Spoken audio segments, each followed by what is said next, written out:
Magandang araw po sa inyong lahat. Ngayong araw, ipagpagpatuloy ko po ang mga report sa taong bayan tungkol sa mga natuklasan ng iba't ibang ahensya ng pamahalaan tungkol sa mga flood control project na nakita natin na ghost project o hindi maganda ang pagkagawa.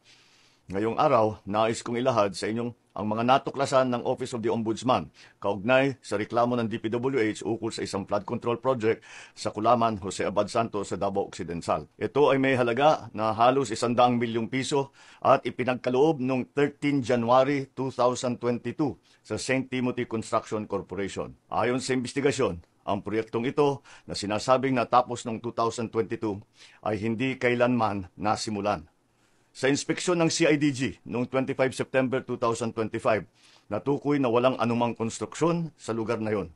Pinumpirma ng mga indigenous peoples at barangay officials sa kanilang joint affidavit na walang naganap na implementasyon ng proyekto. Natuklasan ng Ombudsman yung mga isinumiting final billing, certificate of completion at inspection reports ay palsipikado o hindi tumutugma sa aktwal na kalagayan ng proyekto. Maging mga video at larawan na hinarap ng respondent ay walang timestamp at hindi mabalidate na tumutukoy sa proyektong ito. May mga private at public na individual na pinangalanan sa reklamo na kinabibilangan ng sa St. Timothy, si Cesara Rowena C. Discaya at Maria Roma Angeline D. Rimando.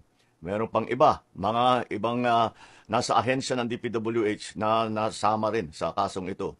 Dahil ayon sa Ombudsman, ang mga respondent ay naglabas at nag-aproba ng mga dokumentong ginagamit para sa pag-request at pag-release ng buong halaga na halos 100 million pesos, kahit na walang natapos o nasimulang proyekto. Ayon sa kanilang finding, ang mga respondent na ito ay kumilos ng may manifest partiality, bad faith o gross negligence. Nagdulot sila ng undue injury sa gobyerno at nagbigay ng unwarranted benefit sa kontraktor. At may pakikialam ang ilang private respondents sa nangyaring sabwatan. Nagrekomenda ng Ombudsman na magsampa ng kaso para sa malversation through falsification at paglabag ng RA 3019 Section 3E.